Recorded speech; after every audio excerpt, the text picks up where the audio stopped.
All right, another edition of the Three Stooges podcast. We have a great time doing this, doing it with just two great friends and two great people in media. That's Chris Jackson of West Coast Preps, Jordan Georgeson of Gold Country Media. I'm with the Sacramento Bee. I'm the old guy. That's why I kind of set the table. These guys are the energizers. They're the ones who are out there every day, armed with a notepad, camera, always looking for good things. We really enjoy covering high school sports in the CIF. We're big on Northern California trends, topics, what's going on, achievers, difference makers, new hires, who's signing scholarships, what's going on out there. We try to touch all of it. We're going to make this our best podcast because it's the latest podcast. So let's just kick it off. I think we have some high school football signings today. We'll get into that. We have some new coaching hires in the Sacramento region. We'll touch on that. We've touched on this before. Some of these fabulous freshman basketball players, including one from Monterey Trail and the Oak Grove Unified. He dropped in 41 points to beat Sheldon. So that's interesting. I saw Sac High last night in the rematch game against Vanden. Chris, you saw the first game. Sac High rolled with their fabulous freshman, William Phillips. I'm super impressed with him. Let's start with hoops really quick. I'm going to give a game ball. I don't know if we're doing game balls right now, but I'm going to do it. Lindsay Farrell, 3500 Florin Road, Sacramento City Unified School District, the Burbank Titans coach, is a 600 game winner. And that's combined with the girls over the years and the boys. He coached the girls for many years. He's been coaching the boys for the last 15 or so years. He loves his school. They love him. Kudos to him. He sent me a picture last night. I've known him forever. He just looked radiant and proud. Why do they do this? For moments like that? Not the milestones, but to impact people. He was deeply moved with all the balloons and all those good things. And Chris, I'm going to throw to you. You were in Yuba City on Friday night, and you got to see a little bit of history with a terrific student athlete who is got some good range. Who is she? Where is she? And what did she do?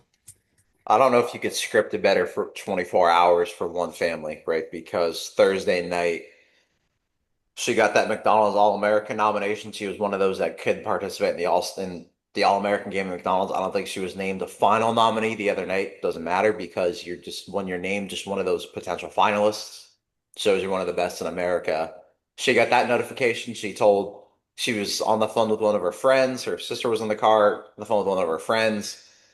Told her like, why is this McDonald's thing so big? You don't even like McDonald's. She's like, it's a McDonald's All-American game. Like this is like a dream come true for a kid, right? So there's that. Her sister's got the video of her going crazy and reacting. And Lauren did say that when she alerted her friends, she did not do handheld for texting and calling. It was Bluetooth, by the way. So she followed the law, something we all can, you know, learn from, right? But for as good as Lauren Harris follows the law, she's even better at basketball.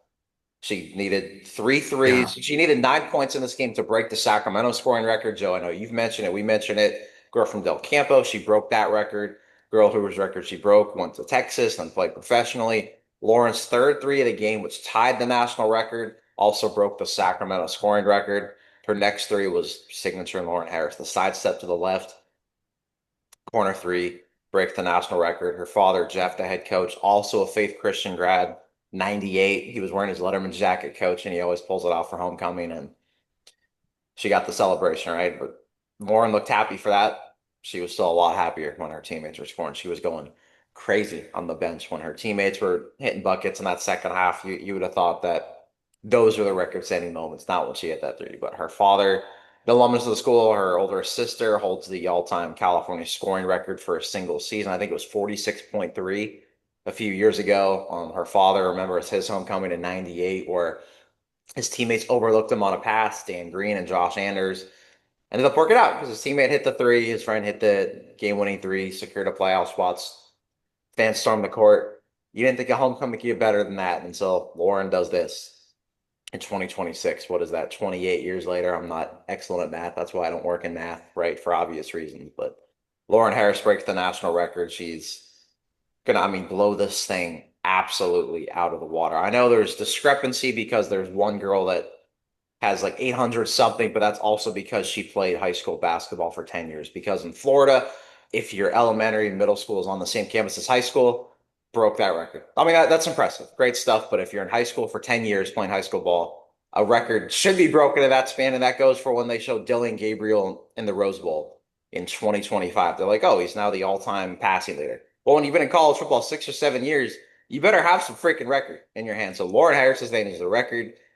4 years in high school, she is well over 640. She finished that game fourth, made it 643. I think she at 646, 647 entering the weekend, and who knows what she finishes this year with. But a defending NorCal champion has a chance to win a state title this year with what Faith Christian's got with her, Presley Berry, Mia Bryan, and all those girls. And Lauren Harris, an all-time teammate, leader, shooter, player, and going to Long Beach State here in the fall. She loves Disneyland. She'll be right by Disneyland, which is great. But hopefully Long Beach State plays some games up here, right? Love to be able to watch Well, her. they will. They'll be Sac State men and women will be in Yep. the Big West next season. Jeff Harris, I talked to him a little bit last week. He's so proud. He said there's just a much there's it's not easy growing up in that family when Lauren has an older sister who she looks up to and had all those scoring marks as you alluded to, Chris. And but they're the best of friends. They pull for each other. Coach Harris is just beyond tickled. He played in a section championship for Faith Christian and got bloodied in that game. He still talks about that. He had a teammate who had a staph infection. There was all kinds of blood and gore and chaos and all that. But he never thought in his wildest dreams that he'd wind up coaching girls and coaching his two daughters. It's the thrill of his life. And Lauren is a champion, a good sportsman. She's the student body president. She didn't have to mandate that everybody go to the game on homecoming night on Friday, but they were going to go there anyways. Danielle Viglione, who you touched on there, Chris Jackson is the greatest shooter I've seen around here. She was in the early 1990s, state player of the year, Del Campo High School. Great. I got a hold of her for that story I did last week on Lauren, and she was pulling for her. Hardworking kids who become hardworking coaches like Danielle Viglione champion and endorse the next generation. So that's really cool. And I mean, what you can learn from that, say what everybody can learn from that is you mentioned that hard work. That's what got Lauren here, right? You don't just become a record holder, a Division I basketball player just by showing up every day. Jeff, her father, was worried that the next day after that, he's like, I hope she kind of celebrates this little bit and sleeps in. But he was worried that she'd be back in their garage gym and he'd be hearing the weights clanking at 4 a.m. as she's lifting weights. And you know what? If I were a betting man, I'm not, but she probably was lifting weights at 4 a.m. That consistency, that work ethic, that's why the great ones emerged, like Lauren Harris and Danielle Viglione and all of them. And obviously, well deserved. and their legacy, yeah, and their legacy lives on. We quoted our good friend Scott Tedman, the coach with the Fighting Tedmans over at Sacramento Adventist. He's played Lauren Harris, and in my story, he said she's the greatest high school girl shooter I've ever seen, and he's coached for 40 years. He's watched players all across the state in championship games. That's pretty high praise and really cool. Kudos to Lauren Harris and that great record, and does it right, and not a gunner, not a ball hog. And hey, Jordan, let's talk a little football. We're going to be all over the place. We're going to talk hoops and football. A guy that you remember well, the kicker, Robert Meyer from the Colfax Falcons went to University of Missouri. He is now with UC Davis via the transfer portal. That's a great get for UC Davis because we always talk about blocking and tackling, pass protection and coverage. Well, you got to have a guy who can kick. You remember Meyer quite well, a heck of a player. This guy, he's one of our all-time great kickers in the history of this section. And he's still playing. I think it's great. So his family will be able to get over to Yolo County and watch him boom some field goals. Yeah, I think it's a great pickup for Davis. And, the coolest thing about this is I think kicker is kind of the one position in football where it doesn't matter where you go because a 55-yard field goal is the same on Alabama's field as it is on UC Davis's field, on Sierra College's field, on Colfax High School's field. Davis was one of the schools that was big on Meyer in high school. His offers were Missouri, Oklahoma State, UC Davis, and Fresno State, which is just a very random collection of schools right there. But he chose Missouri initially. And I think it was a good call for him. He told me when I asked him why, he said he wants to kick in the NFL one day, and the SEC is the closest environment you're going to get to the NFL. He got a lot of experience with that.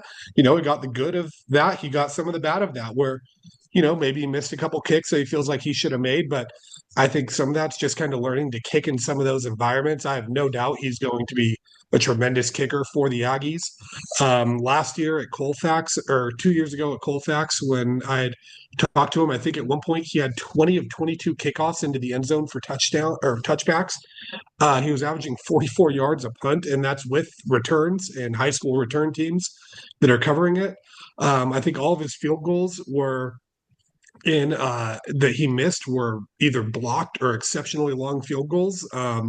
So I mean, this kid looks apart. He has a tremendous boot on him. He's got a good head on his shoulders. I think Davis landed a steal with this one. I mean, even if there were a few times where he was thrown to the fire earlier than he was ready to, the fact that as a true freshman he was kicking at Missouri, he had a game-winning field goal against South Carolina. When a year before that he was kicking in games against Wheatland and Bear River. And that shows the type of player this kid is. He's resilient. He's a great athlete. He was a great track and field athlete there. He was a good high jumper. Just great kid. I'm excited to see him, be a little more local where we can watch him play more. But Davis has got a great weapon, because I think the kicker is a weapon you never want to use, but it's always great to have in your back pocket. And Chris, as a Raider fan, how many times between Janikowski and now, Carlson, even though he's stepped back a little bit, did we kind of just feel like, hey, as long as the Raiders get across midfield, you're in scoring range. Having a guy that can kick from 50, 60 yards out, knowing that you're confident that he can get it there, that's a huge weapon, because that capitalizes the amount of drives that you can end up scoring on. So great get for Davis, and finding ways to replace points where you need to get them. It's football's version of Moneyball, I guess. Well, and it just really shows that, and this is a theme that you and the three of us talk about. Doesn't matter the size of the high school or the town that you went to. And Colfax is a small school in Placer County. And if you have talent in whatever sport it is, and you have grades, you'll go somewhere. So this nonsense that we keep hearing year after year across the state and across the country, you got to go to a big school and it plays a national schedule. Shut up. It's rubbish. If you can play, you can play. The college recruiters don't care about strength of schedule, rankings, win-loss, winning streaks, any of that. They don't have time. They want to see paperwork. They want to see transcripts. They want to see film. And there he is. And so kudos to him. And so back in December was the early signing day for National Letter of Intent for high school players across the country. We had 16 in the Sacramento area who signed. That was about as small as I've seen. And I've been compiling these lists since the early 90s. That's the Sacramento Bee. We've had a lot of years where there are 30 guys. And I'm talking Division One, FCS, FBS. It used to be Division One or Division One AA. It's now FCS, FBS. And now it's almost in half. We've talked about that over the months on this show. A lot of that's the transfer portal. You can get players through the transfer portal. They've already been vetted, and just gives them a head start. Today is the second signing day, and from what I could see, we've only had four players signed. Two of them from Grant, going to Cal, and those guys are Roger Vanderhoff, the 6'8", 345-pound tackle. He was initially signed to Sac State. Now he's going to Cal in the Bay Area. And Sosia Noah, tight end linebacker. So that's a great double for the Pacers. And it really continues their legacy over the decades. Grant Pacers co-coach Sid Thompson started for the Grant Pacers in the 2000s, and he played for Cal in the 2000s, played a little bit in the NFL. So that helps. And Tosh Lapoy is a Cal grad. He's the new coach there. And then our two guys, Chris Jackson from Roseville. The Tigers won their first section championship since 1987 because of these two guys. Who are they, and where did they sign? JJ Young is going to Cal Poly, a receiver, 6'4" guy, and you got Trevor Kirby, the offensive lineman, signing with the University of San Diego, both Division I guys. Both led history for the Tigers, their first section title since 1989, and they came really close to beat McClymonds in a valiant kind of comeback effort there in that NorCal final. But East Union was one of those remarkable games. They're down late. They drive down the field, win it on that game-winning field goal. But JJ Young, you saw it in that game right there. He didn't have a Division I offer at that point. We're all watching like this is crazy stuff, right? This is just absolutely bonkers because he's 6'4", the athleticism, he's just freakish on the football field. They came in late. People got to see his film. He ended up at Cal Poly, which will be a great fit for him. I would be shocked if he plays right away and gets a lot of playing time that true freshman season there. And also a great basketball player who's a double-double guy every night. And then Trevor Kirby, all SAC, all Metro, great lineman for them. Obviously, you only go as far as your blockers take you. And look what he did for Roseville. Great run game, great pass game. They kind of attacked you everywhere. It was Adam ranking football at its finest. And he's going to the University of San Diego. And actually, where Chris Horner's son, Ethan, just enrolled. He did, what was it, the gray shirt in the fall. He put on, I don't know, 40 pounds of muscle. Ethan Horner did. Now he's at the University of San Diego playing football. So we've got him. Got Trevor Kirby is now gone from Roseville to the University of San Diego as well. So some cool Sacramento area ties down there in San Diego. And honestly, you can't beat the weather like that. I mean, Ethan's probably there right now, and it's probably 75 degrees, perfectly sunny. And who knows? They probably have dinner on the beach for all we know. And Trevor Kirby, you'll see that in the summer. It'll also be 75 degrees. They'll have dinner on the beach every night, right? To finish off a football practice. But guys that have well deserved this, and JJ on has had one of those all-time section championship performances with the catches he made, the plays he made. He was well over 100 yards, but the way he played, it almost felt like 250 yards because of his impact in that game alone. And that went to show you and went to show everybody, like, hey, that it's sure, maybe there was some overlooking at this kid, maybe some sleeping on him per se, but he ended up getting that D1 offer. And one of the best kids in the Sacramento area signs late, and he signs in February. And that what used to be the original signing period, now it's the later signing period because most kids sign in December now with early enrollees, all that stuff too. But one of those gifted athletes and everything he competes in. No, that's good stuff. And I just heard from West Park in Roseville.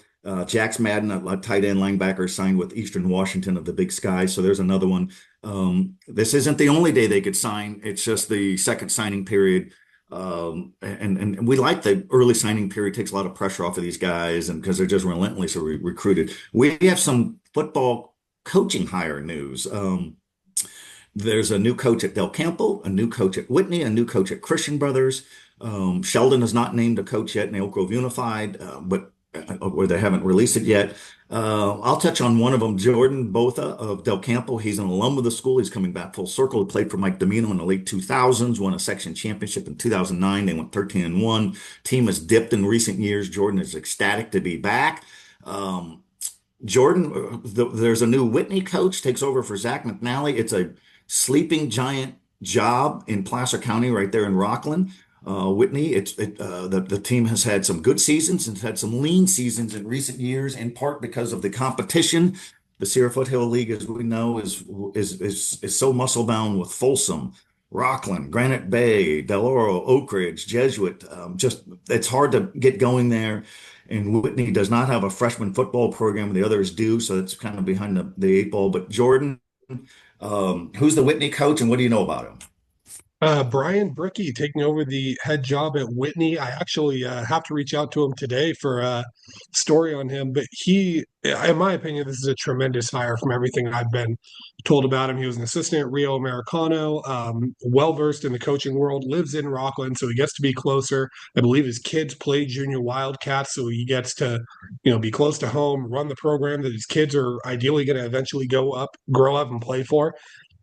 And I think the nice thing about it is it sounds like this is a clean slate for him, a clean slate for Whitney, and just kind of a good restart. I thought Zach McNally did a good job, but sometimes with certain programs, when you have the same guy running it for a while, sometimes, a voice in the locker room might just kind of go in one ear and out the other. McNally, I know, is going on to coach at American River College. Great hire for them. I think he's going to do great things there. His football pedigree is great. I mean, he was a starting linebacker on the De La Salle teams and were winning 100 games in a row. But bringing in Brickey, I think this is a good decision for Whitney. Chris and I, we've talked about it. I think the two biggest sleeping giants in the Sac Joaquin section are Davis and Whitney. When you take student body, when you take what they've been in athletics as a whole, knowing that athletes go to these schools, it's just what's it going to take to get these people playing football? And from what it sounds like, Brickey is making that his big thing is there's athletes at Whitney. We need to find a way to get them in pads. And Whitney, they didn't have an 8th grade program this last year. They didn't have a freshman program. They brought the freshmen up to JV now. Spin zone to make that kind of a positive thing. Your freshmen now had JV experience. Maybe they're a little more hardened than some of the freshmen are going to be coming in, even if they don't have as much game experience. I think a lot of it with a program like this, it starts with the culture. I think the biggest thing, and we've seen it with certain programs turning things around in recent years, you have to first just find a way to get into the postseason or get some success, because a lot of times kids might just not be coming out because teams have been down for a while. I know it was like that at Bear River for a little bit. Colfax is kind of experiencing a little bit of a lull, and sometimes it has nothing to do with the coaching, anything like that. It just has to do with the classes you get. But finding a way to get a team into the postseason, just playing a playoff game, even if you don't win it, just getting that extra game, it's enough to get a couple extra kids out the next year. And then when you get those extra kids out, hey, maybe you win a playoff game the next year, a couple more kids come out. And then, all of a sudden it starts spiraling and you end up building a program. I think he's what they need. We know how good Whitney's athletics are. The basketball teams are typically going to section championships or making deep playoff runs. Baseball is typically in there. Track and field's always in there. Cross country is in there. Water polo, wrestling, all these sports. So the athletes are there. I think Bricky is doing the right thing by he needs to find ways to get them out there.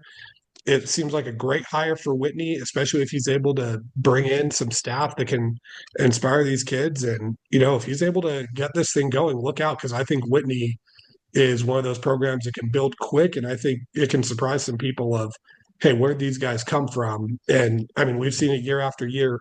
They've taken on good West Park teams, stuff like that on years that they finished 2-8. They've taken Wood Creek to tight games on years they finished 2-8. So if this is a Whitney team that finds a way to go 5-5, don't count them out in the playoffs. I mean, we've seen SFL teams get low seeds and make deep runs. So I think Whitney is closer to being a contender than people think. I just think, it looks tough right now because a couple bad seasons, but kudos to Whitney for this hire. I know, talking to a few teachers there, they have done their due diligence with this job. They were checking every possible opportunity for who they could hire to see who it is, and they wanted to make sure they made the right one. So when you put that type of effort into your coaching search, it's very hard to swing and miss.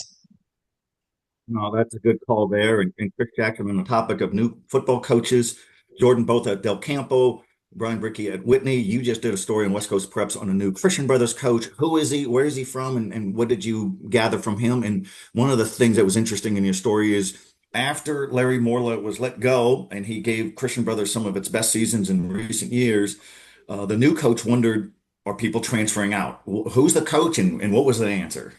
Yeah, Neil Bright, he spent this last season as an assistant at Jesuit, right? So Christian Brothers, his Holy Bowl rival, ends up going to the dark side. Not really a dark side. All these coaches are really good friends. They know each other. They're all pulling for him, but he's the new head coach at Christian Brothers. I think they've got a community day. I think tomorrow, I know we'll post this podcast today on Wednesday, so tomorrow would be Thursday and have that. But he's from San Diego too. He coaches St. Augustine as an offensive coordinator, won a Division I San Diego section title there, became a head coach at Tri-City Christian, moved up here. His wife is from Cameron Park, so kind of familiar territory for some of the family, joined the staff at Jesuit. That was a really tough football team too, considering injuries they had, being down like 3 freaking running backs, linebackers, safeties, linemen, and some of the wins they pulled out throughout that year to be a top 10 team, I think even top 6 in the entire section at various points they were up on St. Mary's in that section playoff game. St. Mary's goes on to win state, right? So when you look back at it, it shows how close you were to really maybe making that kind of run. And Brait's well respected. He's not going to do a lot of those veer concepts Marlon Blanton does. Now, Blanton does change things up based on personnel, especially when it's CJ Lee, a lot of the different formations, and tactically what he did as well was some veer concepts, but they kind of changed that, so it's not all veer. And Neil Bright's not going to be a veer guy, but he's going to adapt to his personnel as well, right? He's obviously had a lot of success coaching offenses, being an OC for a state champion, Tri-City Christian.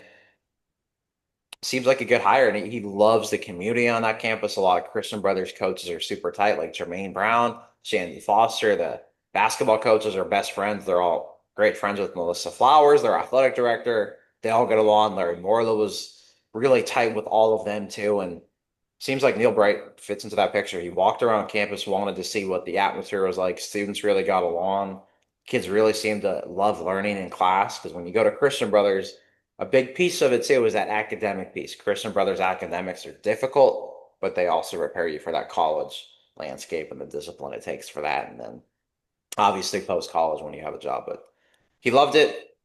Joe, I love how you mentioned that from the story too, is he asked, like, have any kids transferred out? He's curious, right? Because when there's that coaching change and Larry Morla kind of steps aside there mid-season, everything that happened, right? And you have an interim coach, and then right, Morlow's not coming back. What are kids going to do?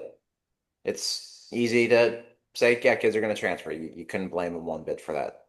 Not a single kid from what Neil Bray was told transferred. Says a lot. Says that kids want to be there. Kids want to be at Christian Brothers, and they've got some talented players coming up. Like Diego Taylor is an offensive lineman that's really good. We saw their quarterback last year, now a senior, but Deacon Holden had a really strong arm. Just it was a tough season for that program last year. Christian Brothers has had guys, kids want to go there. They've had numerous players signed Division One. It's no reason why a guy like Neil Bray can't kind of take this thing to the next level. He said all the right things. He's super excited. He knows it's a violent sport. Football just naturally is violent, right? All the helmet, pads, everything else, but he wants them to play like men of faith, men of character, play tough. We want to win, but we also want to win off the field too and win as people. And that checks kind of every box you want to hear for a coach, especially when you're going to be that leader of young men and molding that next generation. And all the Jesuit coaches were super stoked for him. They were the first ones telling everybody, hey, we love that Christian Brothers just hired him. Now he hopes that he can change that trajectory of the Holy Bowl again. It's been since 2019 since Christian Brothers won that. He was on the opposite sideline this past year when Jesuit won, I think, what was that, a shutout? I want to say at the Holy Bowl, that was right after Larry Morla and all that stuff happened too. But he doesn't see why there's the reason why they can't get back to winning some of these Holy Bowl games, making runs. And he said the sky's the limit. And with our Christian Brothers has shown in recent years and with the leadership principles he says, it's hard to say he's wrong or that he's inaccurate. It feels like this could be one of those hires that just meshes perfectly with what Christian Brothers aligns with too. Well, and Christian Brothers, we've talked about this. The Sacramento region is not dominated in football by private schools. That is certainly the case in San Francisco with the West Catholic Athletic League programs and De La Salle and Serra of San Mateo. It's certainly the case in Southern California with Bosco and Mater Dei and Santa Margarita and all those kind of schools. It's not the case in Sacramento. St. Mary's of Stockton's a powerhouse, but in immediate Sacramento, it's been public schools, Folsom, Grant, Oak Ridge, Granite Bay. So Destiny Christian of Sacramento, formerly Capital Christian, and Jesuit and Christian Brothers, any thinking that private schools are going to run away with it here, it hasn't happened. It hasn't happened. There have been moments, but if you think about Christian Brothers went to section finals in 1981, 1983, when they were Division I champions. Went to the section finals in Division One in '86, and then Larry Morler took them there in 2022. That's the only times they've gone. Jesuit hasn't been to a section final in more than 20 years. It's hard. It's hard out there, as people will say. So all of it interesting. Let's shift. We're going to talk about a hire in the West Catholic Athletic League here in a moment in San Jose. I'm going to touch on that with you, Chris Jackson, in a moment. But Jordan, let's go back to basketball. Is there a team of note? Is there somebody who's played well of late, girls or guys? I'm going to drop in a guy just to get your think tank going. But Julian Williams, he's a 6'2", 6'3" guard for Monterey Trail of the Oakville Unified. 41 points on Monday night. 18 of his team's 21 points in the fourth quarter to beat. Top ranked in the Sacramento Bee, top ranked in the section, top ranked by Chris Jackson, West Coast Preps. 68-66 win for Monterey Trail. This kid is dynamite. And he's terrific. Let's hope he stays all 4 years. I saw Sac High drop the hammer on Vanden last night, 84-61. 6'8" freshman guard for Sac High. William Phillips is terrific. On-ball defender, dynamic ball handler, thunder dunker, nice young man. So there's some of the freshmen there. Jordan, you've talked about the freshmen at Del Oro, but is there a team, a player? What's going on up your way that you want to talk about? Yeah, I've got plenty of little notes for us up there. First off, we got to talk about Friday night in the Foothill Valley League. Two different games ended on buzzer beaters. Cannon Rector had a little ISO situation where he hit a buzzer beater to beat NU 62-60. Nevada Union's always been a historically tough place to play, especially for Placer. It feels like I think 6 of their last 8 meetings have been decided by like 5 points or less. So it doesn't matter what the records are. These two teams just play each other close. And then Micah Bowman of 12 Bridges on a night where nothing was going right. It sounds like calls were going against them, just frustrating turnovers, stuff like that. They find a way to beat Yuba City on the road. Micah Bowman with a tip-in shot at the buzzer to win 61-60. Those two play on Friday night for what should be the league title. And I mean, realistically, possibly could be the 1 seed in Division III. So I got to give a shout out to that, and really shout out to both those players. Cannon Rector broke the school's all-time assist record, and then ended up scoring his 1,000th point a couple days later. So awesome job with him. Then Micah Bowman, I think he's averaging 30-something points a game over the last 5 or 6 games. He's been tremendous. How about Placer girls basketball, looking to wrap up a league title on Thursday night? They're 23-2, and I feel like we haven't really talked about the race of girls basketball right now in Division III, where it's Placer, Lathrop, and East Union are all neck and neck for that top seed, and I think all three of them have a good case for it. And then up in Forest Hill, Amy Saxelby ended up scoring her thousandth career point last night against John Adams Academy and Roseville. And I mean, just some tremendous basketball out there. The craziness of the Sierra Foothill League. Del Oro beating Jesuit the other night.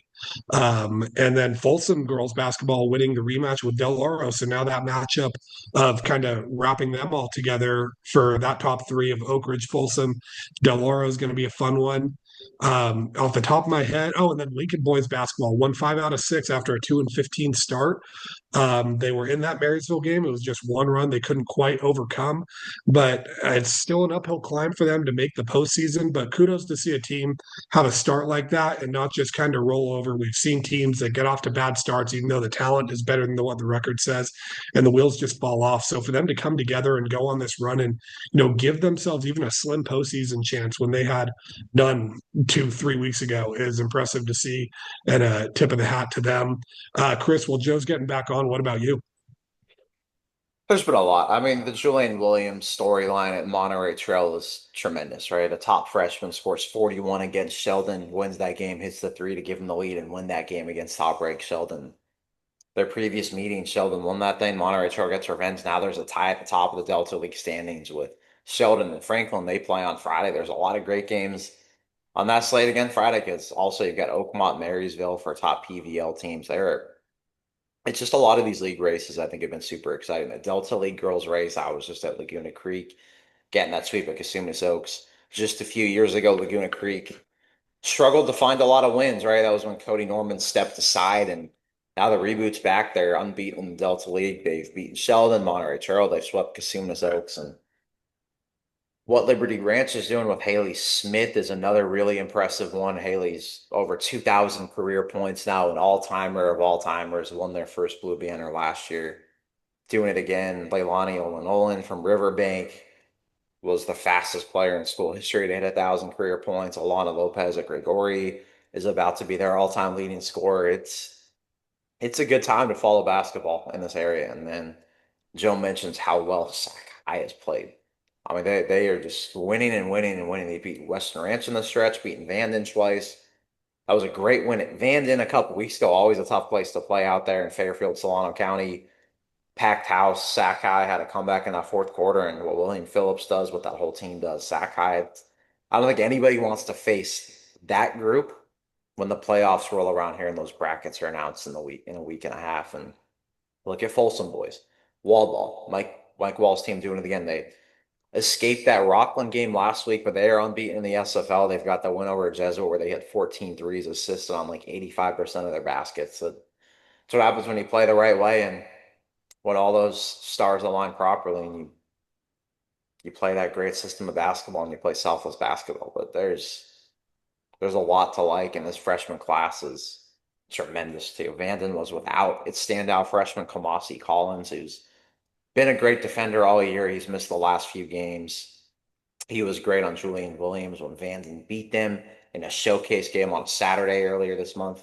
He's been out, and sure, you look at Max Preps and see he averages, 5.5 points a game. If you're a freshman doing that, that means you're on a great trajectory. It's his defense, the way he plays. That impact, you could say, is 20-something plus points per game with the impact he makes on the court there, too. It's going Well, to and be what's interesting, he's been out since that last Vanden Sakai game, and he punched a wall. Yep. and he's still got the black cast on, and it's killing him. He's got to not do those things. It's hurts him certainly, and it hurts the team. He'll grow from it. He's got a great reputation. You've reported on him, Chris. The coaches are high on him. It's a tough lesson to learn. And I was talking to William Phillips, a 6'8" phenom freshman for Sac High. Kind of looks like a young Kevin Garnett, long, angular, just tough, skilled, got an offensive mindset. He said, a very mature, likable kid. He goes, I want to be here all 4 years. I want to make a legacy here. And what we're talking about is these prep schools, and the prep schools could stuff it. We're not fans of these prep schools, these arrogant people, and we can develop you, we could mold your future. Now, you just go do your thing, do your rogue activity wherever you're going to go, but leave these guys alone. And they prey on these impressionable players and their parents who want the best for their kids, and it doesn't always work. And there's nothing wrong with staying at Folsom all 4 years, or Delaware all 4 years, or Monterey Trail all 4 years, or Sac High. For decades, these schools have produced student athletes who sign scholarship programs in all kinds of sports. So I mean, it's good to I'm be a adamant on kid. that. You need to be a kid. You're a teenager once. And where I was last night, Dublin Livermore, Dublin's best player in that game. He was at prep school the last couple of years. He was at Colorado Prep, but his family ended up moving to the Bay Area, ended up located in Dublin. So he's getting that senior year high school experience, and he's committed to play college basketball next year back in Colorado too, right? So it's all worked out. He's getting that senior year experience. Players and teammates love him. He's getting big student sections for every game. Livermore's got a sophomore that's 6'4" with D1 offers. The hope is he stays there all 4 years. Grass isn't always greener. Um, don't always be sold on different dreams that others have for themselves, but not actually that dream that they have for you is probably the best way Now, to describe it. I agree. On the top of girls with basketball milestones, guys with basketball milestones, Sacramento Adventist Academy, the Fighting Tedmans, Gwen Rosich eclipsed 1,000 career points recently. She's closing in on 1,000 rebounds. Kyla Friedrich could get 1,000 career points this week, so that's a double dose there. They're healthy, they're ready to go. So you, you think about these 1,000 point milestones. These are impressive. We could all agree. Then you think of somebody like Lauren Harris. She's got 3,500 points or whatever it is. It's just wow. Wow. I mean, that's just something else. It doesn't mean she's a gunner or a ball hog, but all that kind of stuff is interesting. But Jordan, let's we were texting a three-way before we got on the air here earlier today, and so the college signing days have happened, and so what happens to everybody else? Because there's always going to be a lot of everybody else. Well, they're going to go to the junior college ranks, and there's nothing wrong with these JUCOs. The JUCOs here in California is top tier, and their state playoffs. The local programs at Sacramento City College, at Great Hughes Stadium, American River College over the years, and Sierra College with Ben Noonan, all great coaches, great programs. They pipeline guys to the 4 year level. Might be Division One, might be Division Two. If you want to keep playing, you keep playing. And so some of the junior colleges are talking about, hey, we've got some commitments. There's no real binding letter. It's kind of a verbal deal. And the junior colleges are cutthroat in their recruiting. They will trash the other programs. They do this in baseball, softball, women's basketball, men's basketball, football. The head coaches will deny it, but the assistant coaches can be pretty venomous and trashing on other programs and all that. So none of these deals are binding, but Sierra College has got some dudes coming in because they can't all land Division I scholarships. And Division I programs usually get 20 to 25 to 30 players assigned. And there's no such thing as a hometown discount. Why isn't UC Davis and Sac State just signing nothing but local guys? Well, why should they? Why can't they broaden their reach? And mostly Sac State and UC Davis, until Brendan Marion with his one and done, they go California. That's all you really need to do is recruit California because it's such a big, vast base, basin of talent. But what are you hearing, Jordan? What are you seeing? Sierra College is getting some guys that we might recognize as movers and shakers this past fall. Yeah, definitely. Sierra's really landed a big thing. I think the biggest part of this recruiting class coming in with some of these local JUCOs is, John Osterhout has really kind of had his pick of the litter of Sacramento recruits in this area. since the last couple of years since he's been AR. But now that he's the GM over at Sac State, I think some of the JUCOs might be smelling blood in the water a little bit. Of hey, now this is wide open all of a sudden. Maybe we can get some of these guys. And I mean, Sierra just announced a huge class. I'm just looking through their stuff right now. They got Ricardo Ravuiwasa from Placer, 6'4", 325-pound offensive lineman. Owen Mafo Ateata, I probably butchered that last name, out of Elk Grove High School. Danny Sanchez, master Sac Joaquin section level masters sprinter, that's a running back there. He committed there out of Placer High School. Chase Walidko out of 12 Bridges. 12 Bridges has kind of had that connection with American River. All of a sudden, Sierra College lands a huge snag there. Rocco Rodriguez out of Intercom going to Sierra College. I mean, you could just really go through this entire list of local guys. And Ash Andrade from Oak Ridge, that's a huge snag for Sierra College right there, and keeps that Oak Ridge connection strong with them. We talked about JJ Melendez going there, Aiden Lopez getting there. I think a lot of these guys are guys that in years past we've seen players like this go to AR, especially these offensive linemen. A lot of times, AR gets these offensive linemen that are a solid size. We're getting D1 interest, didn't get an offer, and they bring them in. And after a year or two, they mold them into Division I products and send them out there. So getting those guys to come to Sierra College, getting the Elk Grove guys to come to Sierra College and have them pass by Sac City and pass by AR to get them there, I think that's huge. And I'm really interested to see how this fall goes, to see if the tides are maybe turning, and maybe Ben Noonan is kind of capitalized on the fact of, hey, the recruiting out here is wide open. We know, we've seen in the past, Chris, we talked about it before, San Mateo's had their hand in Sacramento recruiting. When they came and beat AR, their biggest standouts of that game were, what was it, a Monterey Trail receiver, a Folsom defensive back, and a Del Oro defensive end. So, and a Rockland quarterback, I believe. So, I mean, coming in and Sierra getting to keep some of this talent home, getting these Elk Grove guys out here, maybe that changes some things. Maybe San Mateo is able to get a few more away. Maybe Sac City is, but I'm interested to see if AR is still able to kind of hold their spot on top of Sacramento JUCO football, or if maybe the tides are turning a little bit, and maybe Sierra, maybe Sac City kind of takes that claim of kind of being the king of the 916 out here for JUCO ball. That's good stuff. And if you think about these coaches, so Lou Baez is a longtime college coach, who was a longtime defensive coordinator at Sacramento State. He was the right-hand man for John Osterhout at American River College. He's the new coach at ARC, so he hasn't forgotten how to recruit. Danny Walker's the longtime coach at Sacramento City College. They have that fantastic venue, huge stadium, where the section football championships are held. We could all applaud that. Yeah, man, and why are local kids going to college San Mateo? Because sometimes they want to get away. Do laundry down there, not in mom's laundry room all the time. So that'll be interesting to see, and it's cool to see. And we talked a couple weeks ago about all the baseball, and all right, we talk about quirky little goofy things that go on in high school sports. And Chris Jackson, tell us about a Bay Area football hire. Anything interesting there, and some of the odd things that are offered some of these coaches up and down the state. Sometimes you got to see it to believe it. What are you finding?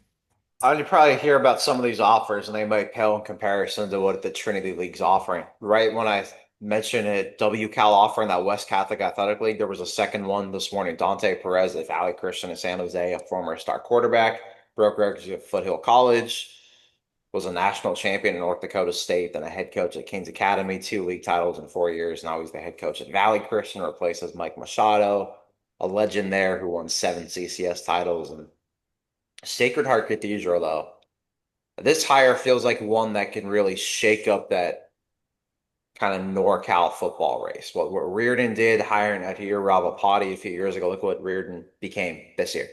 Former state champion coach at Mendel Latham, took some time off, got the Reardon job. They were unbeaten in that regular season CCS Open chance, and they were up by 18 on Folsom that NorCal championship game, right? Had endless amounts of kids signed to play D1 football. They had a top 100 player in America, Tommy Tofi, on the offensive line, now at Oregon. And Sacred Heart Cathedral hiring Darius Bell, who should have been in the mix for other jobs and was in the mix for other gigs, as he should be, is the head coach at Sacred Heart Cathedral there in San Francisco. program that's had some success in recent years, right? They were a state champion in 2021, produced a few guys to the next level, kids that have went on to like Fresno State, Arizona State. There's Joe Mixon's cousin, Jerry Mixon at Oregon, who is from that program. But let go of Antoine Evans this offseason and hired Darius Bell, the former OC, administrator, top assistant at Powerhouse Sarah. Learned from the great Patrick Walsh for the last decade. And everybody loves Darius Bell. He's one of the great guys out there. He's super genuine, passionate. I mean, usually when guys get hired, someone announces a job, you'll get some praise, some congratulations. I mean, Darius Bell's is, you could probably make a book on the amount of praise and congratulations he's got from various coaches on the West Coast, just friends, people he knows, people that respect him. That is a job where you can have a lot of success at SHC. They play some of their home games at Kezar Stadium, which is really cool, but they've got some talent coming back. Zion Seacrease, Chase Jenkins, Prince Parham are all D1 guys. With Darius Bell taking over there, you got to think there's going to be a lot more Division One kids who want to play at Sacred Heart Cathedral. And who knows? That could shake up the WCal, and that if you shake up the WCal, you're shaking up Northern California in just seismic and just I don't know what's the word, magnificent ways, right? That his type of hire, what he did at Sarah, he was the OC on that team at Sarah that had that upset at Folsom in 2024. What they engineered in that game was nothing short of just absolutely remarkable and unfathomable what they did, their game plan in that game. And he was one of the ringleaders of that. And yeah, let's see. But I wouldn't be surprised if you see SHC as one of those top 10 teams in NorCal here really, really soon. Amazing. We've talked about this. The high school coach can really make an impact, and in football, basketball, baseball, and they make an impact at all levels, but especially in high school, where a coach could transform a program. And we've also seen clunker coaches who doom a program. So next week we're going to dig in on this Three Stooges podcast on Players of the Year, Coaches of the Year, as we close in on the playoffs. We'll kick it around there. It's always good to just talk about what's going on locally. I'm going to close out real quick on this. I was at Super Bowl Media Week in the last Media Day, last couple of days. Martu Mapu, an All-American linebacker out of Sacramento State, out of Hawthorne and Los Angeles County, is in the Super Bowl. He's a linebacker safety who played all 17 games. He started some games for the New England Patriots. It was great to catch up to him. And I asked him, I said, who called you on draft day? Where were you? What was going on? He was driving in the crunch of traffic down home to Los Angeles and was wondering, am I going to get drafted today? Is it going to happen this week? Is it going to happen at all? And he gets a phone call and he doesn't recognize the number. Better take it. And he doesn't recognize the voice. Who was it? Bill Belichick. How'd you know? Because he doesn't have a lot of energy, so I knew it had to be him, and it changed his life. Hey, you're going to get drafted by the Patriots. He makes him a starter. The Patriots don't do anything last season. Mike Vrabel becomes the coach. He's the former Patriots linebacker, great spirit. They're in the Super Bowl. And so kudos to Martu Mapu, who's the only local guy in all of the greater Sacramento region who's on the active roster. Lan Larison, All-American running back for the UC Davis Aggies, is with the New England Patriots, but on the injured list all year with an injury. So really cool. Super Bowl 60 is this weekend at Levi Stadium, the Patriots against the Seattle Seahawks. It also reminded me, as good as it was to catch up to somebody like Martu Mapu out of Sacramento State, there's nothing like the local stuff. I'm much more intrigued with the stuff that we talked about today than the crunch of the Super Bowl. I appreciate and respect all the reporters who do all of that. They make a living doing it. They're at every practice, every press conference, home and away. They do a great job. But we got a good gig here. We appreciate it. We're going to keep it going. For Joe Davidson, Jordan Georgeson, and Chris Jackson, we are the Three Stooges Podcast. Thanks for following. Thanks for watching. We do this for the audience and because it's a great area. We'll see everybody soon.